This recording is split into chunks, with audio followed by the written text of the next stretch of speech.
आज का जो हमारा चैप्टर है वो हमारे क्लास 11th के हिस्ट्री का चैप्टर है। चैप्टर का नाम है आधुनिकीकरण के रास्ते। क्लास 11th हिस्ट्री का चैप्टर आधुनिकीकरण का रास्ता, और ये हमारा होगा आज पार्ट फर्स्ट। इसे अच्छे से हमें लाइव क्लास में समझना है कि आधुनिकीकरण के रास्ते क्या हैं, क्लास 11th का ये चैप्टर क्या है, इतिहास का ये पार्ट 1 में हमें क्या क्या पढ़ना है। तो सबसे पहले मैं आपको बता दूं कि यदि आप क्लास 11th के हिस्ट्री चैप्टर का आधुनिकीकरण के रास्ते को पढ़ने जा रहे हैं तो इसमें सबसे पहले जो हमारा शुरुआत होता है वो होता है चीन से। चीन इसमें अहम स्थान रखता है। चीन से हमारी शुरुआत होती है। इसके बाद इसका पड़ोसी देश जापान भी आता है। चीन के बाद क्या आता है? जापान आता है। इसके बाद इसमें आती है आपको सबसे अगला पॉइंट मेजी पुनर्स्थापना। क्या पढ़ना है? मेजी पुनर्स्थापना। ये भी इसका एक इंपॉर्टेंट टॉपिक है, मेजी पुनर्स्थापना।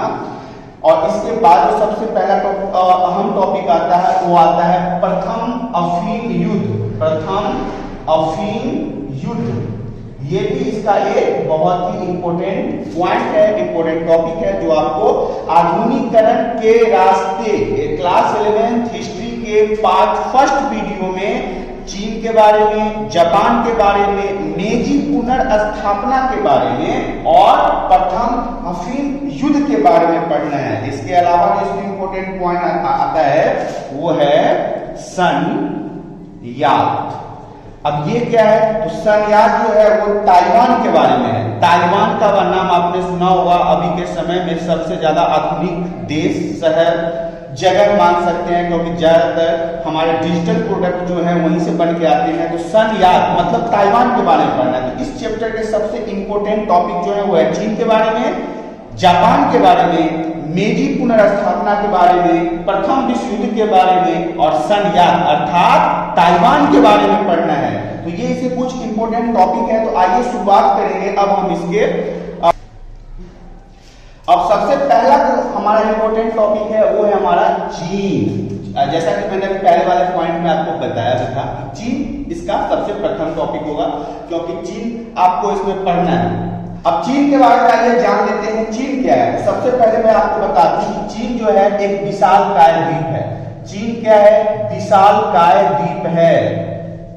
विशालकाय द्वीप है चीन जो है। सबसे पहले मैं बता दूं कि एक विशालकाय द्वीप है जिसमें कई तरह के जलवायु है।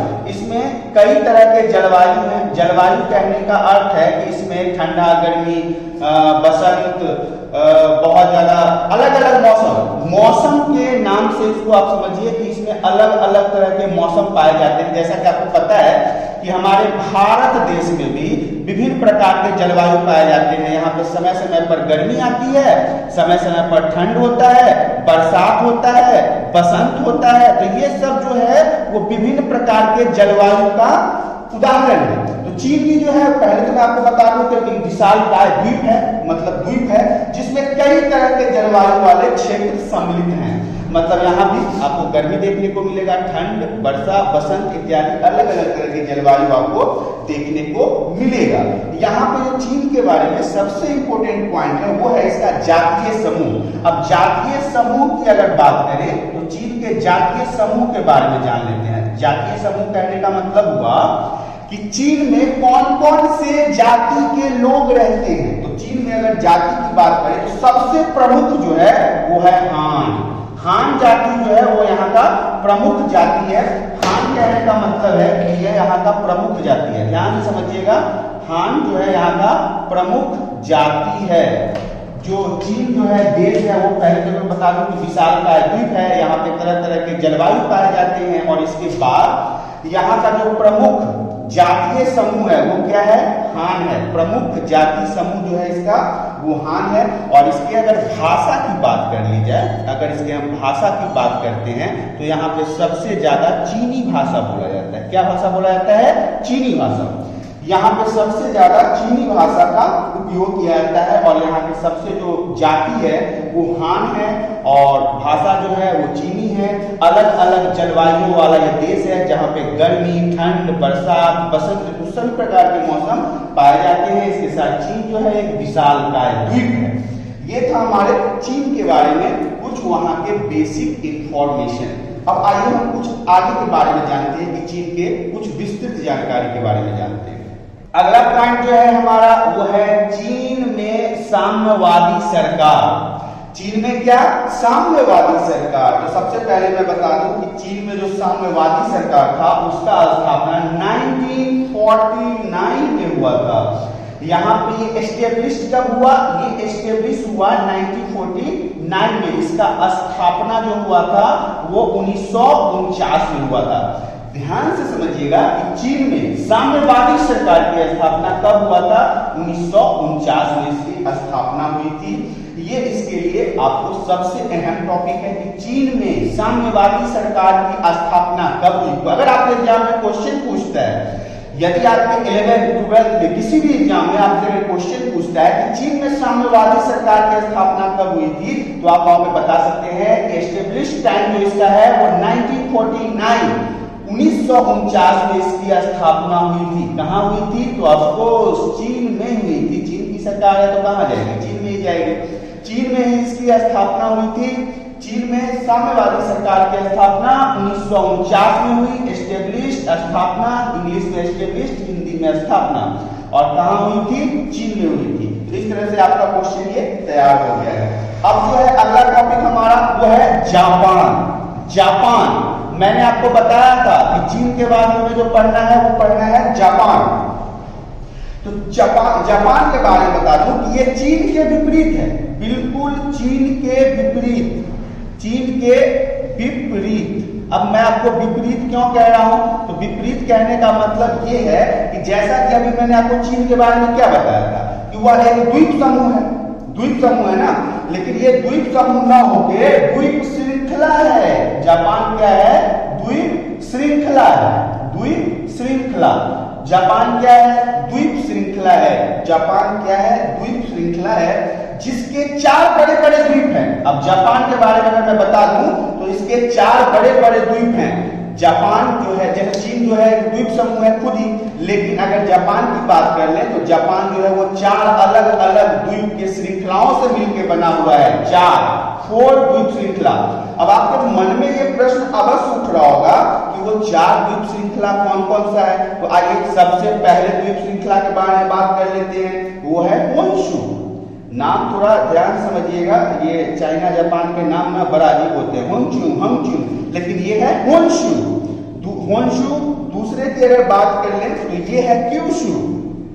क्यूशु, ये है क्यूशु। ये हो गया पहला, ये हो गया दूसरा। पहला है होन्शु, दूसरा है क्यूशु। अगर तीसरा की बात कर लूं तो तीसरा है शिकोकु। शिकोकु, शिकोकु। और अगर चौथे और लास्ट की बात कर ले तो यह है हकाइदो। होकाइदो, होकाइदो, होकाइदो है। ये 4 द्वीप समूह है। ये 4 द्वीप श्रृंखला मिलकर जापान का निर्माण किया है। पहला है होन्शु, दूसरा है क्यूशु, तीसरा है शिकोकु और चौथा है होकाइदो। ये चारों याद कर लीजिएगा, ये इंपॉर्टेंट भी है। अगर जापान के बारे में कोई प्रश्न पूछा जाए कि जापान क्या है, तो वहां पे आप बताइएगा कि जापान द्वीप समूह ना है, ये चाइना से विपरीत है, ये द्वीप श्रृंखला है जो 4 अलग अलग द्वीप श्रृंखलाओं से मिलकर बना हुआ है। उसके बाद आपसे पूछा जा सकता है कि ठीक है, इतनी जानकारी है आपके पास, तो आप ये भी जानकारी हमें दे दीजिए कि वो 4 द्वीप श्रृंखला क्या है। तो वहां पे आप बता सकते हैं कि वो 4 द्वीप श्रृंखला का जो पहला है वो है होन्शु, दूसरा है कोइशु, तीसरा है शिकोकु और चौथा है होकाइदो। ये 4 आपको इंपॉर्टेंट है, आप इसे बिल्कुल ही याद कर लीजिएगा। आइए हम जापान के बारे में आगे बढ़ते हैं। अब जापान की बात हो ही रही है तो इसके कुछ और भी महत्वपूर्ण बातों के बारे में भी यहाँ पे जान लेते हैं कि वो क्या है।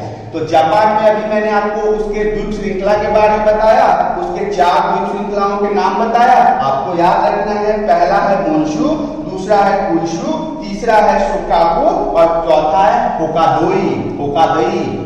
इसे आप ध्यान से समझ लीजिएगा। अगर आपको नाम में दिक्कत हो रहा हो तो कमेंट करके बताइएगा, हम कमेंट में नाम उसका जरूर देंगे, जिससे आपको परेशानी होगी नहीं। ऐसे आपके बुक में भी दिया हुआ है, आपको बुक पढ़ना भी जरूरी है। ये नोट्स है, ये मैं आपको चैप्टर को समझा रहा हूँ, लेकिन मेन जो है इसका अमृत कहाँ से मिलेगा? आपके बुक से मिलेगा। इसकी अमृत आपको बुक से प्राप्त होगा। बुक रीडिंग मस्ट इंपोर्टेंट है, क्योंकि बुक जो है वो पढ़ना हर एक बच्चों के लिए इंपोर्टेंट है। तो देखिए इसके अगले पॉइंट में सबसे पहले मैं आपको बता देता हूँ कि 12वीं सदी से शुरुआत करते हैं। 12वीं सदी में क्या हुआ? 12वीं सदी में क्या था कि वहां पे जो शासन था, कहां पे? जापान में। 12वीं सदी में जो जापान में शासन था वो शोगुनों का था। यहाँ पे जो शासन था वो शोगुनों का था। शोगुनों शासन चलता था 12वीं सदी में जापान में। यहाँ पे इन्हीं का शासन कायम हुआ था 12वीं सदी में। 12वीं सदी में जापान में शोगुनों का शासन कायम हुआ और सैद्धांतिक रूप से, मतलब पुराने जमाने से ही, पहले से ही ये वहां के राजा हुआ करते थे। किंग ऑफ द जापान, ये था किंग, वहां का राजा, जो 12वीं सदी से शुरुआत हो गया था। शोगुनों जो थे, ये एक प्रकार से आप कह सकते हैं कि शोगुनों वंश था, एक राजाओं का वंश था। जैसे हमारे यहाँ चौहानों का वंश था, हमारे यहाँ चंद्रगुप्त का वंश, मौर्य का वंश था। इस तरह से शोगुनों एक प्रकार का वंश था जो जापान के राजा हुआ करते थे। कब से? तो 12वीं सदी से। अब नेक्स्ट पॉइंट जो है यहाँ पे आपको देखने वाली है कि 1603 से 1867 के मध्य मतलब बीच, इन दोनों आंकड़ों के बीच का बात किया जा रहा है। अभी ध्यान समझिएगा, 1603 और 1867, ध्यान से समझिएगा। 1603 और 1867 की बात चल रही है फिलहाल। इनके बीच में क्या हुआ कि यहाँ पे नया वंश आ गया जिसका नाम था तोकुगावा। ध्यान से समझिएगा, इनका नाम है तोकुगावा। ये वंश आ गए थे 1603 से 1867 के बीच में, और ये शोगुन पद पर कायम थे। मतलब जो शोगुनों का वंश था, उनके ये लोग अपना राजा बनने की तैयारी कर चुके थे, या फिर कहिए कि राजा बन चुके थे। पहले 12वीं सदी में था शोगुनों वंश का, लेकिन 1603 और 1867 के बीच में ये जो वंश था तोकुगावा, इनके राजाओं ने जापान में अपना राज करना शुरू कर दिया था। ये थी जापान के बारे में कुछ जानकारियां जो आपको पसंद आई होगी। और मैं हर एक पॉइंट के बाद आपको बता देना चाहता हूं, यदि आपको कोई भी पॉइंट समझ में नहीं आ रहा है तो आप कमेंट करें जरूर। कमेंट के माध्यम से हमें पता चलेगा कि डियर स्टूडेंट की कौन कौन सी पॉइंट आपको समझ में नहीं आ रही है। वहां पे आपको फिर उस पॉइंट के बारे में विस्तार से बताया जाएगा। विस्तार से समझ रहे हैं ना, विस्तार से आपको समझाया जाएगा। आपके बुक में ना एक और चीजें बहुत ही इंपॉर्टेंट आई होगी, आपको समझ में नहीं आया होगा कि डाइट क्या है।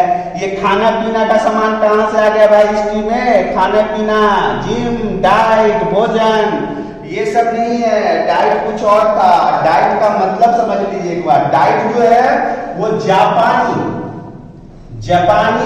संसद का नाम है। ध्यान से समझिएगा कि जापानी संसद का नाम है डाइट। अगर आपको कोई पूछे, प्रश्न करे कि डाइट क्या है, तो वहां पे आप बताइएगा डाइट जो है वो जापानी संसद का नाम था। जापानी संसद का नाम था, और यह जर्मन विचारधारा पर आधारित था। बड़ा ही जोरमोल है। जापान में जर्मन कहां से आ गया भाई? जर्मन विचारधारा।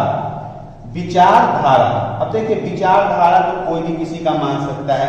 मैं एपीजे अब्दुल कलाम को फॉलो करता हूं, मैं नरेंद्र मोदी को फॉलो करता हूं, और भी बहुत सारे ऐसे नेता हैं जिनको मैं फॉलो करता हूं। अब मैं कांग्रेस को फॉलो नहीं करता, मैं बहुत सारे नेताओं को फॉलो नहीं करता, लेकिन मैं एपीजे अब्दुल कलाम को फर्स्ट नंबर पे और सेकंड नंबर पे नरेंद्र मोदी को फॉलो करता हूं। मेरे इंस्टाग्राम पे बस इन्हीं दोनों का फॉलो मैं किसी को फॉलो नहीं करता हूं। ऐसे ही जो ये डाइट था, ये डाइट क्या है? डाइट जो है वो जापानी संसद है। जापानी संसद का नाम था डाइट। और इसके अंदर के जो लोग थे, जो इसके सांसद के लोग थे, वो किसको मानते थे? तो जर्मन विचारधारा का। जर्मन विचारधारा कहने का मतलब है कि जो जर्मनी में लोगों की सोच थी, वो हमारे जापानी संसद डाइट की भी सोच थी। दोनों की समान सोच के कारण ही यहाँ पे जर्मन विचारधारा फैली थी। ध्यान से समझिएगा, जर्मन विचारधारा जो थी वो डाइट लोगों की सोच थी। इसी कारण से हम कहते हैं कि डाइट जो है वो जापानी संसद का नाम है और यह जर्मन विचारधारा पर आधारित था। अब हमारा जो नेक्स्ट टॉपिक है ये भी बहुत इंपॉर्टेंट है। इसका नाम है फुकुजावा युकिची। ध्यान से देखिएगा, फुकुजावा युकिची। अब बात जापान और चीन की चल रही है तो थोड़ा सा हमारे भारतीय नाम से तो डिफरेंट होगा ही, क्योंकि हमारे यहाँ कुछ और नाम, उनके यहाँ कुछ और नाम। तो फुकुजावा युकिची जो था ये हमारा अब टॉपिक है। अब इसके बारे में जान लेते हैं। देखिए, सबसे पहले मैं बता दूं कि फुकुजावा युकिची कौन थे, क्या था, कहाँ था, कब था, कैसे था। तो फुकुजावा युकिची के बारे में बात कर लूं तो मेजी काल जो था, जो मेजियों का समय हुआ करता था, मेजी काल, ये उस समय के फुकुजावा युकिची जो थे वो मेजी काल के सबसे अच्छे और बुद्धिमान और बुद्धिजीवियों में से। ध्यान से समझिएगा, ये क्या थे, तो ये थे बुद्धिजीवी। बुद्धिजीवी थे मतलब एक तरह से आप समझ सकते हैं कि जेंटलमैन थे। फुकुजावा युकिची जो थे वो मेजी काल के बुद्धिजीवी में से थे। उनका कहना था कि जापान अपने में से एशिया को निकाल फेंकना चाहिए। जापान जो है, तो देखिए जापान के बारे में बात चल रही है ना, तो जापान को क्या चाहिए कि एशिया से निकल जाए, एशिया महादेश से इसको निकल जाना चाहिए, एशिया महादेश में इसको नहीं रखना चाहिए, निकाल फेंकना चाहिए। सबसे पहली बात मैं आपको फिर से एक बार समझा देता हूं, ध्यान से समझिएगा कि फुकुजावा युकिची के बारे में बात कर रहे हैं। ये कौन थे, तो फुकुजावा युकिची मेजी काल के सबसे अच्छे बुद्धिजीवी थे। सबसे अच्छे बुद्धिजीवी थे फुकुजावा युकिची, जो जापान जो है वो जापान का बुद्धिजीवी जो ये थे। इनका कहना था कि भाई तुम एशिया को अपने अंदर से निकाल के फेंक दो, तुम्हारे पास एशिया का कोई काम नहीं है। अब एक बार फिर से ध्यान से सुन लीजिए, फुकुजावा युकिची मेजी काल के प्रमुख बुद्धिजीवियों में से एक थे। उनका कहना था कि जापान को अपने में से एशिया को निकाल फेंकना चाहिए, मतलब एशिया को बाहर निकाल देना चाहिए। अब बुद्धिजीवी थे तो कुछ सोच समझ के बोले होंगे। जापान को ये बातें कैसी लगी, उसने क्या किया ऐसा, या फिर अपने आप को एशिया से निकाला कि नहीं निकाला, ये बातें हम आगे के बारे में जानेंगे। ये था हमारा फुकुजावा युकिची के बारे में। ये इंपॉर्टेंट टॉपिक था और जैसा कि आप अभी पढ़ रहे हैं क्लास 11 हिस्ट्री आधुनिकीकरण के रास्ते, और इसके चैप्टर डिटेल्स के बारे में मैं बता रहा हूं आपको, जिसमें हमें जो इंपॉर्टेंट पॉइंट है वो पढ़ना है चीन के बारे में जो मैंने आपको बता दिया, जापान के बारे में जो मैं आपको बता रहा हूं। इसके बाद अभी मैंने आपको मेजी पुनर्स्थापना की बात की जो मैं आगे आपको बताऊंगा, इसलिए थोड़ा सा मैं आपको पीछे ले चला। पहला अफीम युद्ध के बारे में बताया जाना है आपको, ताइवान के बारे में बताया जाना है आपको। तो ये सभी इंपॉर्टेंट टॉपिक अभी हम डिस्कस करेंगे। फिलहाल हम है फुकुजावा युकिची के। फुकुजावा युकिची आपको समझ में आ गया होगा। अगर नहीं समझ में आया तो फिर क्या करना है आपको पता है, आपको करना है कमेंट और बताना है कि फुकुजावा युकिची के बारे में आपको क्या चीजें समझ में नहीं आई। अगर नहीं आई तो कमेंट जरूर करें, हम आपको उसके लिए पर्सनल वीडियो बना के देंगे जिसमें आपको फुकुजावा युकिची के बारे में पूरी डिटेल्स बताई जाएगी। अब चलते हैं अगले टॉपिक पे। अब जो हमारा अगला टॉपिक है वो कहता है चीन से छिंग राजवंश का अंत। जो चीन था उससे छिंग जो वहां के राजवंश हुआ करते थे, जिनके राजाओं का अधिकार था चीन पे, उनके राजाओं का अंत कैसे हुआ, कैसे उनकी सत्ता छिन गई, कैसे उन्हें चीन से लात मार के भगाया गया। तो अब इसके बारे में जानेंगे। तो सबसे पहला पॉइंट आपको 1644 में चलना पड़ेगा। ध्यान दीजिएगा, 1644 से लेके 1911 के बीच की बात है ये। 1644 मतलब 1644 से 1911 तक चीन में क्या था, इन्हीं का था, मतलब इन्हीं का राज था। इनका छिंग राजवंश का ही राज हुआ करता था। इन्होंने काफी लंबा समय तक यहाँ पे राज किया। 1644 से लेके 1911 तक छिंग के जो राजवंश थे उन्हीं का चीन पे राजा सत्ता शुरू था, मतलब उन्हीं का राज चलता था। लेकिन 19वीं सदी के शुरुआत में क्या हुआ, 19वीं सदी, ध्यान से समझिएगा सभी बच्चों को मैं फिर से बता रहा हूं कि इस तरह से YouTube पे पहला एक वीडियो आपको मिलेगा कि इस तरह से आपको समझाया गया होगा। मेहनत हमारी, सफलता आपकी, लेकिन उसके लिए आपको भी हमारे साथ मेहनत तो करनी पड़ेगी। बिना मेहनत के कहां कुछ होने वाला है। हम भी मेहनत कर रहे हैं आपके लिए, आप भी मेहनत कीजिए हमारे साथ। तो 19वीं सदी, ध्यान समझिएगा कि शुरुआत में 19वीं सदी से ही शुरुआत हो जाता है कि छिंग वंश के क्षय होने का। क्षय का मतलब है कि इनके दिनचर्या के, मतलब इनके दिन में कहते हैं भूल लग जाना, असफलता महसूस होने लगना। तो यही से शुरुआत होती है 19वीं सदी से। चीन के जो पूर्वी एशिया पर प्रभुत्व हुआ, देखिए पूर्वी, ध्यान से समझिएगा कि यहाँ के छिंग वंश का जो शासन था वो पूर्वी एशिया पे जो इनका प्रभुत्व था वो यहाँ पे कम होना शुरू हो गया था। पूर्वी एशिया पे इनका प्रभुत्व कम होना शुरू हो गया था और चीन का मतलब कुछ ही दशकों में, कुछ ही समय में क्या हुआ, चीन के अंदर जो आम नागरिक थे उनमें अशांति फैल गई। अशांति मतलब वहां के खुद ही नागरिक ना मतलब खुद को सुरक्षित महसूस नहीं कर पा रहे थे, अशांति फैल गई उनके अंदर और औपनिवेशिक चुनौती का सामना नहीं कर पाया। मतलब यहाँ से जो चीन था वो इन सब चीजों को अपने ऊपर संभाल नहीं पाया। चीन जो था, चीन जो राजवंश था, उसने अपने यहाँ सुधार करने में, ध्यान से समझिएगा, जनता के असंतोष में सुधार करने में क्या हो गया, असफल हो गया।